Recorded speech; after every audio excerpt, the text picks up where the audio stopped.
Hey, welcome back to the Podcast without a name for now. Yeah, we're still thinking of it. But we talk about movies and stuff. I'm Andrew. I'm Josh. And I am Matt. All right. So today we're going to talk a little bit about Pixar movies. We had an episode in the works about Disney, but whether or not it comes out, we are yet to see. Yeah. Anyway. All right, I'm just going to start off this episode by listing off all of the Pixar movies that have come out to date. So it started off with Toy Story in 1995. Then A Bug's Life came out 3 years later. Toy Story, Monsters, Inc., Finding Nemo, The Incredibles, Cars, Ratatouille, WALL-E, Up, Toy Story 3, Cars 2, Brave, Monsters University, Inside Out, The Good Dinosaur, and Finding Dory, and Cars 3. The Good Dinosaur. That still kills me. I seriously have no idea what that is. Well, I have no idea. Okay, so fun fact about The Good Dinosaur is that it was actually scheduled to come out earlier, but I believe they put a hold on it, and they completely scrapped the entire cast. Yeah, they had a whole cast. And guess who was in it, Andrew? Guess who was cast to be a lead? Who was in it? Neil Patrick Harris was cast as a lead. And it was scrapped, so he was not in the sucks. final cut, which is so dumb. Well, you know what, though? I mean, I don't want to diss Neil Patrick Harris because I love him, but Smurfs movies weren't that great. All right. Okay. No. Writing.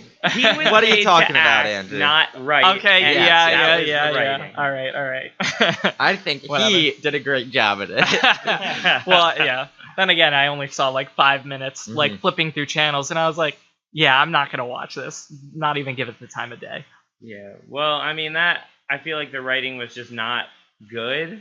And I feel like every good joke was probably in the trailer. So oh yeah, definitely. And even this, they have a Smurfs reboot, and even then they're doing the same exact thing with the trailers. We're gonna do an episode on trailers, so we'll have a lot to say about trailers later. See, I think what happened with Neil Patrick Harris is he was casted to be in this movie, but then he ended up being on Broadway around that same timeline. I just looked up. He was in Hedwig and the Angry Inch. Okay. And we all know that he is much better on Broadway than he is in movies. Yeah. And God bless him and everything that he does. Yeah, true. PH is amazing. Yeah, exactly. Imagine Smurfs without Neil Patrick Harris. Oh my gosh! We don't even want to think about that. Yeah, exactly. Yeah. Anyway. So yeah, about the Pixar. I think one thing that is definitely needed to be said with Pixar is that it revolutionized the animation industry. Mm-hmm. Definitely did. It was at the forefront of 3D animation. Mm-hmm. For any of those who don't know, one of the founders of it was the guy who did Apple, Steve Jobs. It's just one of his side things that he did, and thank God. Because without this, I don't know where animation would be. Oh, Definitely not totally. as far as it is now. Yeah, and not even just for Disney, but also competitors like Illumination and DreamWorks and Blue Sky Productions. Hashtag Ice Age. The only movie Blue Sky Productions has come out with. Is it? What about who did Croods? That was DreamWorks. I thought that DreamWorks. was Croods was DreamWorks. No, yeah. Croods was DreamWorks, not Disney. Okay. I like Croods though. No, this is Pixar. This is a Pixar podcast episode. Yes. Okay. But no, I think definitely what caused the animation to get to where it is today. Mm-hmm. So props to Pixar for that one. Yeah, thanks to you. Rest in peace, Steve Jobs. Mm-hmm. You're not supposed to laugh at that, but well, no, because it's such a weird eulogy to give in we're just three guys in 90-degree Steve room. was a very good man, and one of his side projects in life was Pixar. Thank you, Steve Jobs. You will be missed. Okay.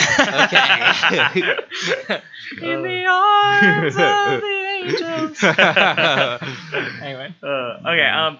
No. Anyway. So yeah. Let's just start off with one of its most known movies, Toy Story. That was its first.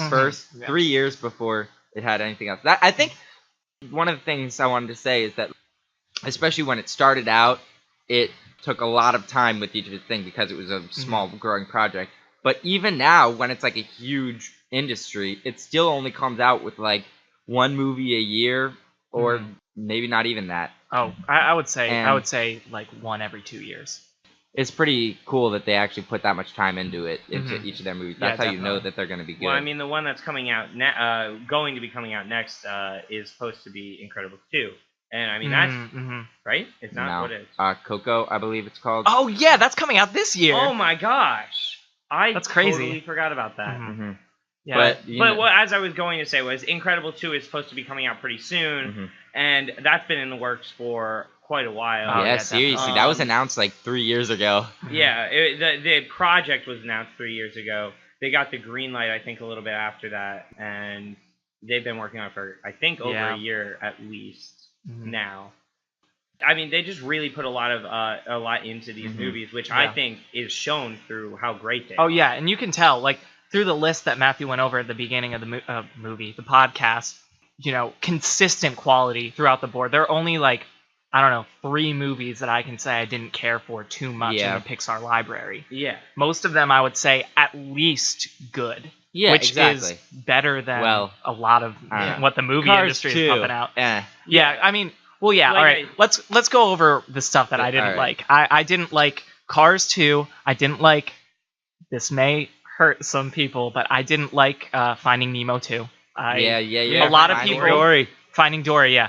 A lot of people fanboy about that, but like it just wasn't as quality as the other stuff was. Yeah. And we've talked about this a lot in our free time, but there was a very odd amount of just sea life facts sprinkled through that movie for like no reason. It would be like, I'm a beluga whale and I'm gonna use my echolocation to hear where I am compared to everything else in the room, and it's like, why? Yeah, why? like, what was you know, the like Finding Nemo didn't have that weirdness. Like every once in a while they'd throw in the like, oh yeah, I live to be like 130 years or old. I live in a sea anemone because I do not feel the pain of the shock. Yeah, but that was a more natural it was definitely delivery more of natural facts. feeling. Especially like when they were on the teacher and he would soar through the ocean and he'd be like shouting, he'd be singing. Yeah, it makes sense because he's a teacher / like tour guide, pretty much is what he is. He's a combination of those two ideas.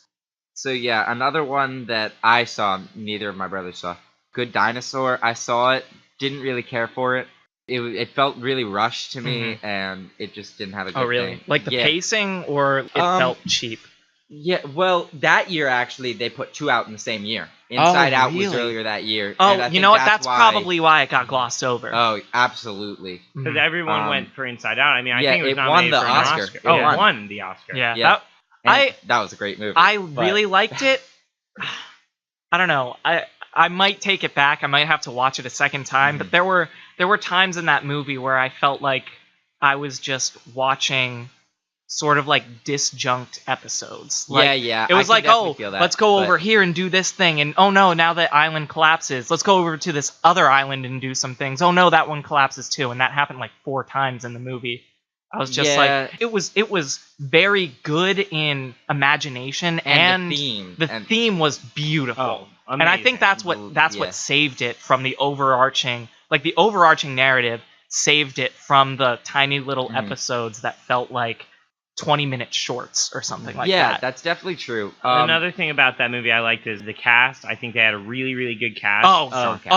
Definitely. Of not just movie stars. Most of the entire cast was TV stars. Oh, yeah, that's interesting. Or like comedy. Yeah, Lewis Black, Bill Hader. Yeah. Lewis Black, Bill Hader. Amy Poehler. What? Amy Poehler. Amy Poehler. Yeah. Serious. Kelly from The Office. And Kelly from The Office. Kelly from The Office. What's up with that? It's just like small time. NBC. It's all NBC, NBC pretty much. actors. What's up with that? Yeah. It's because they're good. Yeah. Hashtag watch NBC. Give us money, NBC. Yeah. Another 50 movie. view podcast. Anyway, so back to Good Dinosaur. Yeah, as I watched it, it felt kind of weird. Wasn't really an overall lesson. I'll just give a good thing over the plot. It was a dinosaur who went out with his dad, and a flood came, and the dad got flushed away, and the dinosaur lived. And so it's basically him kinda trying like to Bambi? find back. A little bit, but the whole movie is like him trying to get back home. The good dinosaur, and he like teams up with a kid. Okay. There were some very pretty scenes, but not very meaningful. not a good lesson. Mm-hmm. It was kind of lacking in that. Another movie that I thought was a little... I looked over myself, but I think it was a good one for the Disney franchise, Brave. I didn't watch Brave. I saw Brave in theaters, and I was definitely less excited for it than I was other movies. Yeah. In the Pixar. That's why I didn't see it. Yeah. I kind of want to talk about why I think I was less excited for it. I think when we talk about all of the quality Pixar movies, a lot of the time, the really good Pixar movies come from, they take this ordinary sort of idea, this ordinary life, and they make it this weird, wacky adventure by putting a different kind of lens on it. So, for example, Toy Story, it's just a kid's, bedroom toys, but they come to life. Like, that's normal mixed with fantasy. And the same thing with Bugs Life. It's like normal bugs, but they can talk and interact and stuff. Definitely. Put that all across the board. Ratatouille, Finding Nemo. It's all just... WALL-E. Well, like, it would be normal in the future. Yeah, definitely. It's all of these normal things, and they just put a little twist of fantasy into it. And I think that that's why Brave, to me, wasn't as great, because it was, like... You're going into fantasy territory. You're going into, like, historical fiction. Even and I always see Pixar as in current day with a little twist on it. Even Monsters Inc. was current day, but it was just like, everyone's what monsters. No, I'm thinking of it as everyone's human, but what if the monsters in your closet were real? Yeah. Oh, yeah. You know what I mean? And they had their own society that was Mm-hmm. needed to scare. Yeah. Okay, yeah, that's cool. Yeah, so I agree with that. The whole story is just normal Scotland. I think it was Scottish, yeah. Yeah. And a curse makes the family turn into bears. Mm-hmm. So it's like, it's historical and it's fantasy. It's not, as you were saying, this weird, different view of something with a little bit of fantasy. It was the first Pixar Disney princess movie, which was kind of weird. Yeah, that is interesting. I don't know. I think it actually would have done better if it was just straight Disney.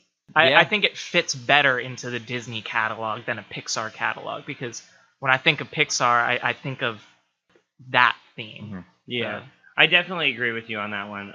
But overall, the whole movie, it has been a while since I saw it, but it never, like, struck me. Yeah, definitely. I didn't go home, like, thinking, oh, this was an amazing movie, like, what a great thing to add to my Pixar, like, catalog. Yeah. But I just kind of came back like, oh, that was another movie. I don't know. I did like the strong female lead. Yeah, I was going to say, that's probably one of the only ones with a strong female lead. Well, I wouldn't say only one. No, because, I mean, like, even Bugs Life had that's very true. The queen. She was a strong female lead. And even the daughter of the queen. She was cool. I mean, she was cool. Spunky. Yeah, she went up to Hopper and everything. Yeah. So wait, wasn't the daughter Scarlett Johansson? No, it was Hayden Panettiere. No, that was Dot. That was the really young one. Yeah, that's what we're talking about. Oh, no, I was talking about What the person you were talking about was the princess Anne. Yeah. Oh, yeah. Or like she was inheriting the choir. I'm almost positive that she was Scarlett Johansson. All right. I love. Yeah, definitely. She is great. But yeah, so I do think that they have had strong female characters. Yeah. But this one was centered around her, and she had little help from like other people, and it was mostly the female lead. Yeah. So I think that that's where it stands out in its own. Mm-hmm. But like I said, I didn't come home thinking, oh, this was amazing. Mm-hmm. Mm-hmm. Yeah. But one that I really, really want to talk about is WALL-E, because this year I took a Techno Utopia class. Okay. And we talked about WALL-E in it. Want to plug that real quick? Yeah. Rowan University Techno Utopia class. Sorry to interrupt. Okay. I do want to confirm it was not Scarlett Johansson. It was Julia Louis-Dreyfus from Elaine from Seinfeld. No, that's crazy. Yeah, that's she was so super 90s. young. That's so 90s. Yeah. So sorry about that. Misinformation.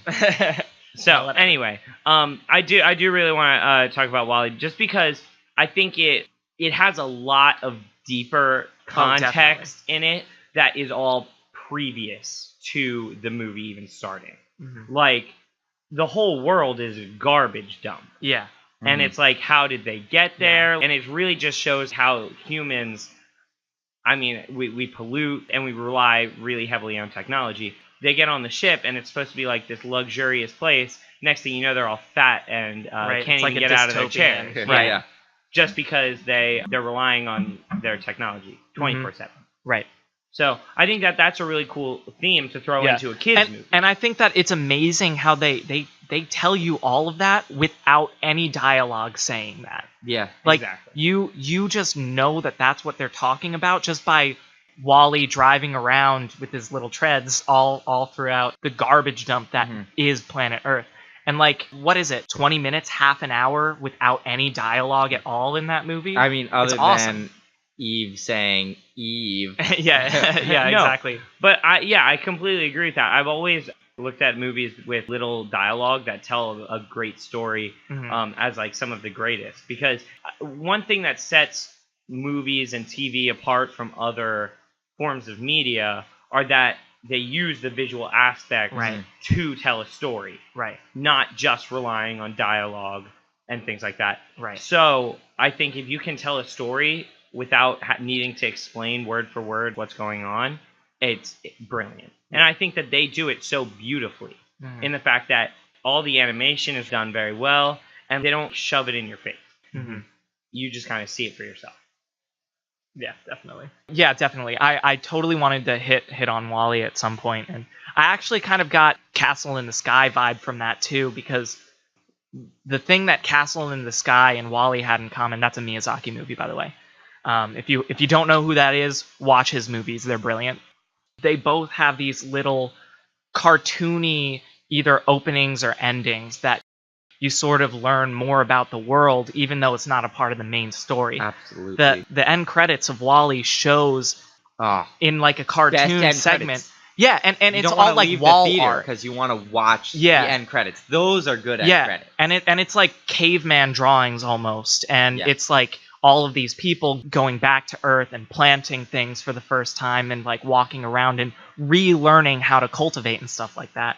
And you kind of get that same vibe from Castle in the Sky also, but in the intro instead, where you learn a little bit about the technology of this floating island and the people and how they left the floating island and stuff like that. And it's very cool because you learn the lore of this world without it being overbearing or like told to you, like legend says there was once a castle in the sky. True. And it's like, find a better way. Be more creative in how to convey that information.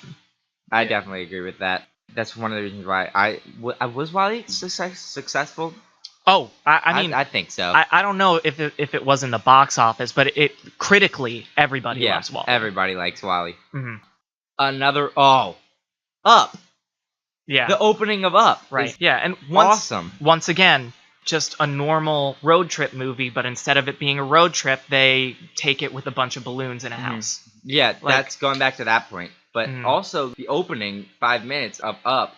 Oh, 15 minutes. Oh yeah, it's amazing. Better love story than Twilight. Yeah, okay, it is a better love story than Twilight. Memes. But yeah, definitely. It's just like music. Shout out to Michael Giacchino. He's a brilliant composer. Yeah. If you haven't heard of him, look him up. He writes music for tons of things from like Star Trek. He started out, I think, actually started out with Lost, a TV show that ran for like 6 seasons. He's also done a lot of the Pixar movies. I think starting with The Incredibles. Yeah, Monsters Inc. No. Okay. Yeah. Randy Newman. Incredibles was first. Starting with The Incredibles. Oh, Randy Newman did. He did Ratatouille, Up, Inside Out, and a lot of others. Like Matt said, he did Star Trek, the new ones, and Rogue One. Rogue One. Yeah, that's right. He's getting really big, and we have a special connection to Michael Giacchino. Josh, would you like to take this one? Yeah. So I really do like to brag about this. Our mother actually went to high school with Michael Giacchino, and they dated for a short period of time. And when a date, but yeah, they went on. Okay, he was in love with my mother. Hopefully, he never listens to this. It was tragic. It was like a 2-year relationship. Yeah. It was they bad. were best friends, and he had a little bit more of the feelings than she did. Is that true? Is that the story? Absolutely. Yeah. He wrote her love letters Are that, you like, She serious? still has, and she was like, "Listen, I really don't feel that way about you." Oh Yeah. wow, she missed out, man. She Yeah. did. She could be like, she could be making money right Yeah, now. she'd be no, rolling she in wouldn't the- have to make money. Yeah, she. But she would have a lot of stuff that she doesn't have right now. I'll leave it at that. Yeah, but, and minus 3 children. yeah, at least Yeah. us 3 children. Yeah, she might yeah, end up yeah, with some yeah, better definitely. children, Oh. but more musically talented. Yeah, definitely. But One of the cool things about that actually is they actually started in plays together. The musicals they Oh, did yeah. together. He was an actor back when he was in high school, and and so was my mom. They were both voted most likely to be on Broadway. yeah, And together. wow. that was cool. I didn't know that. And then I don't know of my mother, apparently. one of the things that my mother, they had a playbill for their play, and my mom got him to sign it for her. And one of the things he said on this, he has it written down. He says, "I'll give you my autograph for when I become famous." No. Does she Yeah. still have She it? still Yeah, owns we this. still Oh have my it. god, that you're kidding And, me. I mean, That's Michael Giacchino amazing. isn't a very big star, but like he's pretty big in the he's not- composing music yeah, world. definitely. Oh, definitely. Definitely. He's like If top. He you're- might not be a household name, but like yeah, but like But if if you like are studying music or anything, you probably know Michael Giacchino. yeah, And definitely. so that's pretty cool. Who knows? We can make like $20 off of this autograph. yeah, definitely. But anyway, so this scene in Up, it starts off with just Michael Giacchino's music. It has some dialogue for Some when they're dialogue younger. for when Oh, they're yeah. young, but then there's just this montage, and some montage scenes aren't the best if they're not really telling a story. Yeah. This montage scene tells a story, Mhm. no dialogue from when they're kids to when they're grown up, and When they're old. yeah, to when they're old, and it's really cool. You find out that she can't have children without any dialogue. Mhm. You find out that she has an illness. Right. It's and really, and you really can cool. and I think that that's a great shot. And if I'm remembering this correctly, only through visual storytelling and audio, like without lines, you learn this. You know it's sad because not only the music is sad, but this shot, everything is dark, and you kind of get a hallway view of the doctor's office where you're kind of seeing this dark hallway, and then the only light that you see is coming in through it, and obviously they're upset. And I think that's a great shot too, because there's a lot of darkness in that scene, Yeah. despite it being a very colorful Mhm. movie. Yeah. Yeah. And I think that really adds to the emotion of the movie. I mean, Mhm. in the first 15 minutes, it goes from hilarious to like absolutely. so sweet. So like it loving it to like the highest degree I've seen in some of these Yeah. movies Mhm. to just total tragedy. hmm And the music is It so takes you the whole way. flawless. It Yeah. takes you And it's on not that like journey.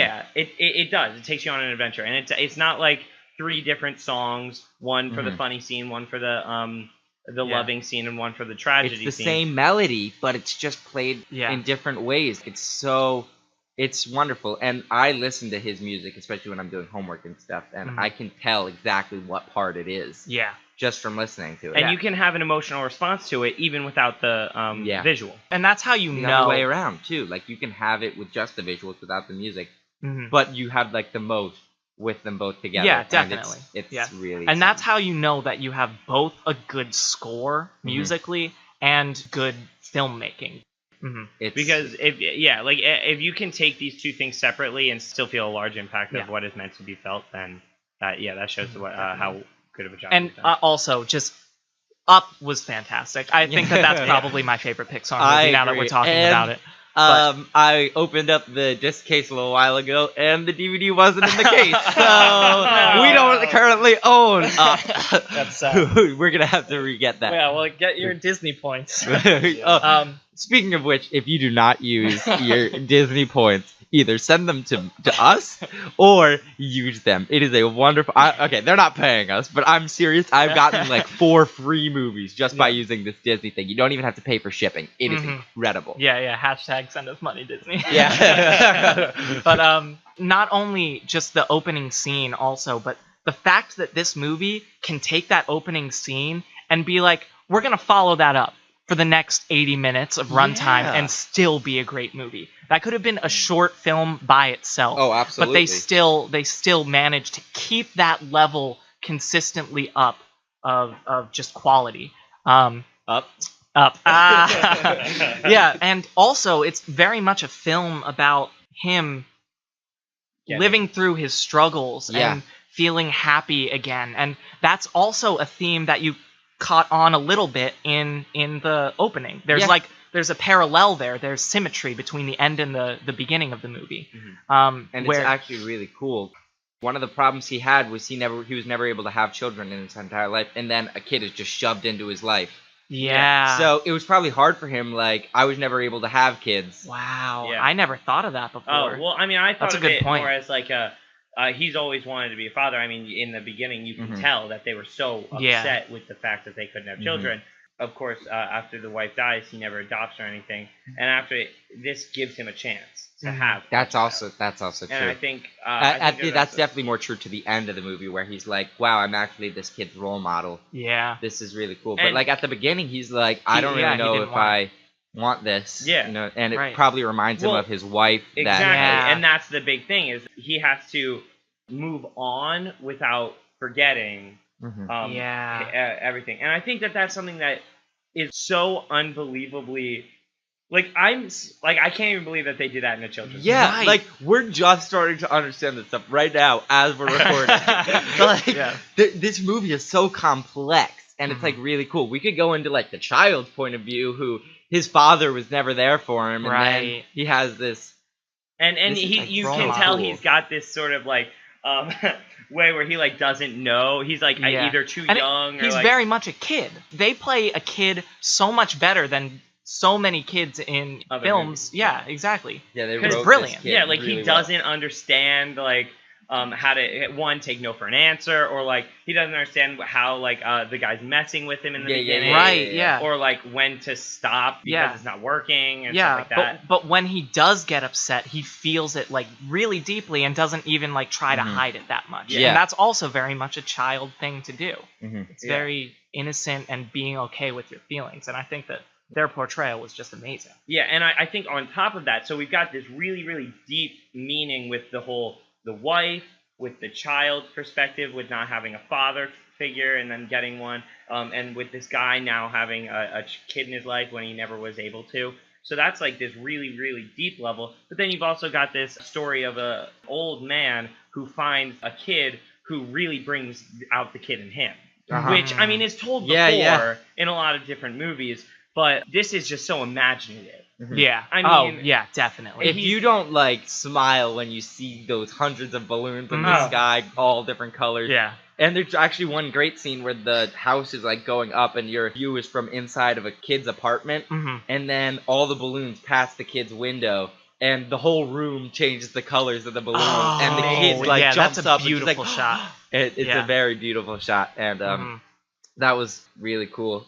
But like, you have this complex side for the more adults, but then you still have that like kid side where it's just pretty colors, funny jokes, 50 talking dogs. Yeah, like, come on, squirrel. Right, exactly. That's true. And also, a lot of the movie is before you even interact with the villain of the movie, and I think that a lot of times, from the second a movie starts, you encounter this villain that like is a backstory, backstory, all this stuff.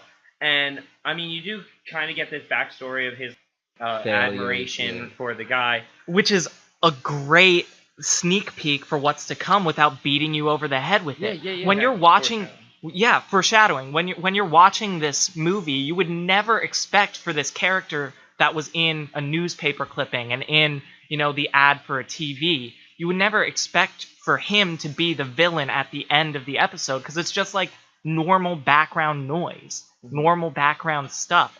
Because the way they show it in the beginning isn't like he's going to be a main character. It shows it as, well, this is what inspired the love for adventure for this person. Yeah. So it's not even like, look out for this guy, he's going to come back. It's like, wow, I love adventure because I admire this guy, and so does the wife. And so when they meet, they bond over that, and that's why they go to the place that they go to. Yeah. It's because and then never in a million years after watching the first scene would you think, oh, he's going to show up later. And he's going to show up later. Really he's going to be the bad guy. Yeah. The thing is, like, what I really like is that he did become the bad guy, and then Carl, the old man, is faced with I fell in love with my wife over this man, and now he's a terrible person. This guy had to deal with so Oh much my God. in 80 minutes of runtime. Yeah, 80 minutes of runtime. And, oh god, no, but like that's crazy. I Yeah. never thought of that before.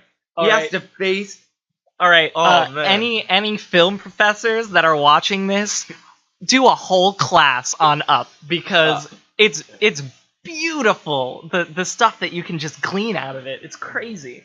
That's gotta be number one for me. Mm-hmm. Yeah, I mean, before previous I said maybe Bugs Life or Monsters Inc., but after like actually thinking about it, this has some of the most deep themes and most important, I think, topics that any of the movies Oh have. yeah, definitely. It had so many deeper messages all plugged into just one movie, and it was done so well without it feeling like there was too much ever. Yeah, and even the two side characters of Doug and Kevin. Mm-hmm. I mean, Kevin is looking for his children. Mm-hmm. Oh yeah. And Doug is the small, like the runt of the pack, and everybody hates him. So he's dealing with all these self-confidence issues, and it's like he's a dog. Yeah, like what's up with this? What? Pixar really goes in depth with their characterization. Yeah, that is insane. Yeah, props to Pixar. Yeah, seriously, every single character has like this great character development. Also, just thought of it, that one scene where the one guy's touching his mailbox and he hits him over the head, and then like he has that sudden realization of holy crap, I just hit this guy over the head with my cane. Yeah. Like I felt horrible watching that scene. Yeah, like you audibly gasp when he does that. And you're like, and like he's the protagonist, and like you understand why he does it because the mailbox means so much to him. Yeah. You understand how the other guy doesn't know. It's crazy. And they really just show you like the whole perspective, but all at once. Oh, it's just... Yeah, and the sad thing is, we have this amazing movie like Up. This is what all children's movies should be aspiring to. Mm-hmm. And then you have Secret Life of Pets, and Minions the movie, and all of these cheap movies that are just... Okay, well, you just named Illumination. Oh, well, that's because besides Despicable Me, yeah, Illuminations hasn't put out that much quality. Like Pixar itself, Cars 2. Mm-hmm. Yeah, but they have like a benchmark. They have an average of making really good movies. Yeah, but I do agree with you that with movies like Up, and the amount of time that they put into these movies, I mean, all of Pixar, I can say for about 80 to 90% of the movies that Pixar puts out, they put so much time and effort into making these good movies with extremely deep themes, great writing, great animation, everything. And their goal is to show these children all of these things that aren't shown in other children's movies. And then you have these other movies where they're just putting out to make money, and they're putting it out to make stupid jokes that the kids will like, to sell toys. Yeah, hopefully most of those movies don't get as much praise. I mean, Minions, they don't. It succeeded with Minions, definitely. Yeah. But 9 Lives did not succeed. The Emoji Movie. Yeah. Thank God the Emoji Movie didn't succeed. Yeah, but it's kind of sad when you see all of these really good movies. And then some of these are just like... Yeah, look at all these colors. We're going to be really loud. And we're loud push is this funny. crap right. in your face. And it's like, oh, the Emoji Movie. Like, you know the only reason they did that was because, like, in a pitch meeting, somebody was like, hey, a lot of people are texting and using emojis. Let's make a movie. Like, they didn't even have some background to that. I feel like, And, like, they're really only selling it with... oh, emojis are popular nowadays. We have a pretty good cast of people. And yeah, but another thing I just wanted to say, like, there are other great movies. It's not just Pixar. I mean, Zootopia, I think just won the Oscar. That was Disney. Also Disney. Oh, also Disney. How to Train Your Dragon. How to Train Your Dragon. The Kung Fu Panda movies, Kung Fu we really Panda's like. amazing. Shrek 1 and 2. 1 and 2. Shrek 1 and 2, yes. The only Shreks, I believe. But yeah, so, like, there are other movies. But Pixar revolutionized it. Yeah. And it did. And they're continuing to. I mean, as long as they continue to put as much thought and heart into every single one of the movies that they have in the past, it's only going to get better. Oh, yeah. So, watch as much Pixar as you can. Yeah, Pixar, give us money. Yeah, and thanks for watching the Up podcast. This will be a long one. Yeah, I think that we're gonna have to wrap up for today, but check back with us in the next coming weeks, and we hope to put out some more podcasts for you guys. Yep, thanks for watching. Thank you guys. See ya.